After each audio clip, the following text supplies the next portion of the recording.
영혼의 쉼터를 찾아오신 여러분 환영합니다. 오늘도 새날 새 마음으로 지내시기 바랄게요. 오늘은 마가복음 13장 14장을 읽겠습니다. 13장 예수님께서 성전을 떠나실 때 한 제자가 예수님께 말했습니다. 선생님 보십시오. 정말 아름다운 돌이지요. 정말 아름다운 건물이지요. 예수님께서 이 큰 건물을 보느냐? 돌 위에 돌 하나도 남지 않고 완전히 무너질 것이다 라고 말씀하셨습니다. 예수님께서 성전 맞은편 올리브산에서 앉아 계실 때 베드로, 야고보, 요한과 안드레가 예수님께 조용히 물었습니다. 우리들에게 말씀해 주십시오. 언제 이런 일들이 일어나고 이런 일들이 이루어질 때에 무슨 징조가 있겠습니까? 예수님께서 그들에게 말씀하기 시작하셨습니다. 아무도 너희를 속이지 못하게 조심하여라. 많은 사람들이 내 이름으로 와서 내가 바로 그리스도다 라고 말할 것이다. 그리고 많은 사람들을 속일 것이다. 너희는 전쟁에 대한 소문과 소문을 들을 것이다. 그러나 두려워하지 마라. 이런 일들은 반드시 일어나야 한다. 그러나 끝은 아직 아니다. 민족이 다른 민족과 싸우려고 일어나고 나라가 나라와 싸우려고 일어날 것이다.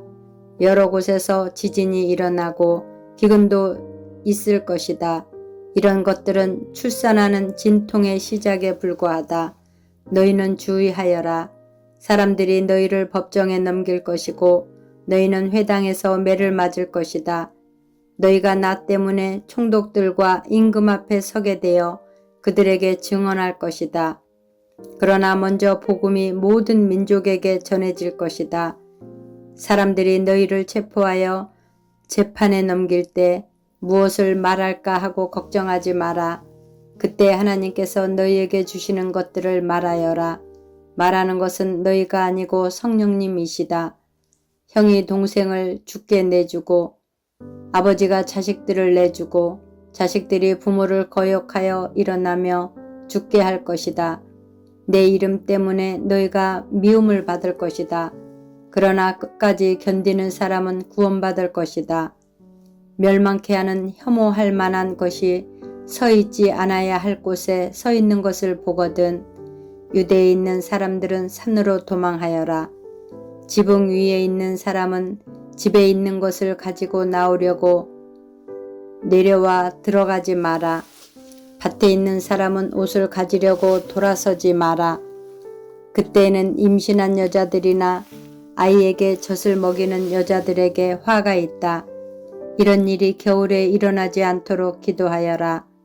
그때에는 환란이 있을 것인데 이런 환란은 하나님께서 세상을 만드신 때부터 지금까지 없었던 것이며 앞으로도 이런 환란은 없을 것이다. 주님께서 이날들을 줄여주시지 않는다면 어느 생명도 구원받지 못할 것이다. 그러나 하나님께서 선택한 사람들을 위하여 이날들을 줄이셨다. 그때 어떤 사람이 여보시오, 그리스도가 여기 계십니다. 또는 저기 계십니다. 하고 말해도 믿지 마라. 거짓 그리스도와 거짓 예언자들이 일어나서 증거와 기적을 보여줄 것이다. 그래서 가능하면 선택된 사람들을 잘못된 길로 인도하려고 할 것이다. 그러므로 조심하여라. 내가 모든 것을 미리 일러주었다. 그러나 그때 환란이 지나가면 해가 어두워지고 달이 그 빛을 내지 않을 것이다. 별들이 하늘에서 떨어지고 하늘에 있는 권세들이 흔들릴 것이다. 사람들은 인자가 큰 능력과 영광으로 구름 가운데 오는 것을 볼 것이다. 그리고 인자가 천사들을 보내어 땅끝에서 하늘 끝까지 사방에서 선택된 사람들을 모을 것이다. 무화과 나무로부터 교훈을 배워라. 가지가 부드러워지고 새 잎을 내면 여름이 가까운 줄 안다. 이처럼 이런 일들이 일어나는 것을 보면 인자가 바로 문 앞에 가까이 온 줄 알아라. 내가 너희에게 진정으로 말한다. 이 세대가 지나가기 전에 이 모든 일들이 일어날 것이다. 하늘과 땅은 없어질 것이나 내 말은 없어지지 않을 것이다. 그날과 그때는 아무도 모른다. 하늘에 있는 천사도 모르고 아들도 모르고 오직 아버지만이 아신다. 주의하여라. 항상 경계하여라.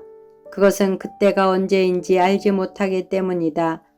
마치 여행을 떠나는 어떤 사람과 같다. 그는 집을 떠나면서 자기 종들에게 집을 돌보라고 맡겼다. 각각 임무를 주었는데 문지기에게는 집을 잘 지키라고 명령했다. 그러므로 깨어 있어라. 집주인이 언제 돌아올지 저녁에 혹은 밤중에 혹은 새벽 닭이 울 때 혹은 아침 무렵에 올지 모르기 때문이다. 그가 갑자기 돌아와서 너희가 자고 있는 것을 보지 않게 하라. 내가 너희에게 말하는 것은 모두에게 하는 말이다. 항상 깨어 있어라. 14장. 6월절과 무교절이 되기 이틀 전이었습니다. 대제사장들과 율법학자들이 흉계를 꾸며 예수님을 아무도 모르게 잡아서 죽이려고 하였습니다. 이들이 말했습니다. 명절 동안에는 안 돼. 사람들이 소동을 일으킬 수 있어. 예수님께서 베다니 마을에 있는 문둥병에 걸렸던 시몬의 집에서 음식을 드시고 계셨습니다. 한 여자가 매우 비싼 나드 향유 한 병을 가지고 왔습니다. 그리고 병을 열고 향유를 예수님의 머리에 부었습니다. 그러자 몇몇 사람이 화를 내면서 서로 말했습니다. 어째서 향유를 낭비하는 거지? 이 향유는 300데나리온에 팔 수 있고 그 돈으로 가난한 사람들을 도울 수도 있었을 텐데. 그리고 여자를 호되게 나무랐습니다. 예수님께서 말씀하셨습니다. 가만두어라. 어째서 여자를 괴롭히느냐? 그는 내게 좋은 일을 했다. 가난한 사람들은 항상 너희와 함께 있으므로 원하면 언제든지 좋은 일을 할 수 있다. 그러나 나는 항상 너희와 함께 있는 것이 아니다. 여자는 자기가 할 수 있는 일을 했다. 죽기 전에 내 장례를 위해 내 몸에 향유를 부어준 것이다. 내가 너희에게 진정으로 말한다. 복음이 온 세상에 전해질 때 이 여인이 한 일도 알려져서 사람들이 기억하게 될 것이다. 12 제자 가운데 한 사람인 가룟 유다가 예수님을 넘겨주려고 대제사장들에게 갔습니다. 대제사장들은 이 말을 듣고 기뻐했습니다. 그리고 유다에게 돈을 주기로 약속했습니다. 그래서 유다는 예수님을 넘겨줄 좋은 기회를 엿보기 시작했습니다. 무교절의 첫 번째 날, 즉 6월절 양을 잡는 날에 제자들이 예수님께 여쭈었습니다. 6월절 음식을 어디서 가서 준비할까요? 예수님께서 제자들 가운데서 2명을 보내시면서 말씀하셨습니다. 성으로 들어가거라. 물병을 든 사람을 만나면 그를 따라가거라. 그가 들어가는 집의 주인에게 선생님께서 제자들과 함께 6월절 음식을 먹을 수 있는 빵이 어디냐고 물으십니다. 라고 하여라. 그러면 집주인이 너희에게 준비된 커다란 다락방을 보여줄 것이다. 그곳에서 음식을 준비하여라. 제자들이 떠나서 성으로 들어갔습니다. 예수님께서 말씀하신 그대로였습니다. 그래서 6월절을 준비했습니다. 저녁이 되자 예수님께서 12 제자들과 함께 그 집으로 가셨습니다. 식사를 하는 동안 예수님께서 말씀하셨습니다. 내가 너희에게 진정으로 말한다. 나와 함께 음식을 먹고 있는 너희 가운데 한 사람이 나를 배반할 것이다. 제자들이 근심하면서 한 사람씩 예수님께 말했습니다. 설마 제가 그 사람입니까? 예수님께서 대답하셨습니다. 12 제자 가운데 한 사람이며 나와 함께 그릇에 손을 넣는 사람이다. 인자는 성경에 기록된 대로 죽지만 인자를 넘겨주는 사람에게는 화가 있다. 그 사람은 차라리 태어나지 않았더라면 자신에게 더 좋았을 것이다. 식사를 하는 동안 예수님께서는 빵을 들고 감사 기도를 드리셨습니다. 그리고 떼어서 제자들에게 주시며 말씀하셨습니다. 받아라, 이것은 나의 몸이다. 또 잔을 들고 감사 기도를 드리셨습니다. 그리고 제자들에게 잔을 주어 제자들이 마셨습니다. 예수님께서 말씀하셨습니다. 이것은 많은 사람들을 위해 쏟은 나의 피, 곧 언약의 피다. 내가 진정으로 너희에게 말한다. 내가 하나님 나라에서 새 것으로 마실 그날이 올 때까지는 결코 다시 포도나무에서 난 것을 마시지 않을 것이다.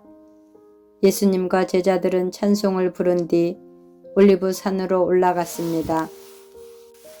예수님께서 제자들에게 말씀하셨습니다. 너희는 모두 나를 버릴 것이다. 성경에 이렇게 쓰여 있다. 내가 목자를 치리니 양들은 흩어질 것이다. 그러나 내가 살아난 후 너희보다 먼저 갈릴리로 갈 것이다. 베드로가 말했습니다. 모두가 버릴지라도 저는 그렇지 않을 것입니다. 예수님께서 대답하셨습니다. 내가 너에게 진정으로 말한다. 오늘 밤 닭이 2번 울기 전에 내가 나를 모른다고 3번 말할 것이다. 베드로는 강조하여 말했습니다. 주님과 함께 죽을지언정 결코 모른다고 하지 않을 것입니다. 다른 모든 제자들도 같은 말을 했습니다. 예수님과 제자들이 겟세마네라고 하는 곳으로 갔습니다. 예수님께서 제자들에게 말씀하셨습니다. 내가 기도하는 동안에 여기 앉아 있어라. 예수님께서는 베드로와 야고보 그리고 요한을 데리고 가셨습니다. 예수님께서는 매우 근심하며 괴로워하셨습니다. 예수님께서 말씀하셨습니다. 내 영혼이 심히 괴로워 죽을 지경이다. 여기서 머무르면서 깨어 있어라. 예수님께서 조금도 가셔서 땅에 엎드리셨습니다. 그리고 할 수만 있다면 그때가 지나가 버리기를 기도하셨습니다. 예수님께서 기도하셨습니다. 아바 아버지, 아버지께서는 모든 것을 하실 수 있으시니 이 잔을 없애주십시오. 그러나 제 뜻대로 하지 마시고 아버지의 뜻대로 하십시오. 예수님께서 제자들에게 오셔서 자고 있는 것을 보시고 베드로에게 말씀하셨습니다. 시몬아, 자고 있느냐? 나와 함께 1시간도 깨어 있을 수 없더냐? 시험에 들지 않도록 깨어서 기도하여라. 영은 원하지만 몸이 연약하구나. 다시 예수님께서 제자들을 떠나서 같은 말씀으로 기도하셨습니다. 그리고 다시 제자들에게 오셔서 자고 있는 모습을 보셨습니다. 그것은 제자들이 너무 졸렸기 때문입니다. 제자들은 예수님께 무슨 말을 해야 할지 몰랐습니다. 3번째 예수님께서 오셔서 말씀하셨습니다. 아직도 자고 있느냐? 아직도 쉬고 있느냐? 그만하면 됐다. 이제 시간이 되었다. 보아라, 인자가 죄인들의 손에 넘겨진다. 일어나자, 가자, 보아라, 나를 넘겨줄 사람이 가까이에 와 있다. 예수님께서 아직 말씀하고 계실 때 12제자 가운데 한 사람인 유다가 다가왔습니다. 대제사장들과 율법학자들과 장로들이 보낸 많은 무리들이 칼과 몽둥이를 들고 유다와 함께 왔습니다. 예수님을 넘겨주는 자가 사람들과 신호를 정했습니다. 내가 입맞추는 사람이 바로 그 사람이니 체포하여 데리고 가시오. 유다가 예수님께 와서 선생님이라고 말하면서 입을 맞추었습니다. 그러자 그들이 예수님에게 손을 대어 체포했습니다. 그러나 곁에 있던 사람 가운데 한 명이 칼을 뽑아 대제사장의 종을 내리쳐 귀를 잘랐습니다. 예수님께서 말씀하셨습니다. 마치 강도를 잡는 것처럼 나를 잡으려고 칼과 몽둥이를 가지고 왔느냐? 내가 매일 성전에서 너희들과 함께 있으면서 가르칠 때에는 너희가 나를 잡지 않았다. 그러나 일어난 이 모든 것은 성경을 이루려고 일어난 것이다. 예수님의 제자들이 모두 예수님을 떠나 도망갔습니다. 어떤 젊은 사람이 맨몸에 혼이불을 걸친 채 예수님을 따라가고 있었습니다. 사람들이 그를 잡았습니다. 그러자 혼이불을 벗어 던진 채 벌거벗고 도망쳤습니다. 사람들은 예수님을 대제사장에게로 데리고 갔습니다. 그러자 대제사장들과 장로들 그리고 율법학자들이 모두 모여들었습니다. 베드로가 멀찍이 예수님을 따라와서 대제사장의 공관 마당으로 들어갔습니다. 거기서 불을 쬐면서 경비원들과 함께 앉아 있었습니다.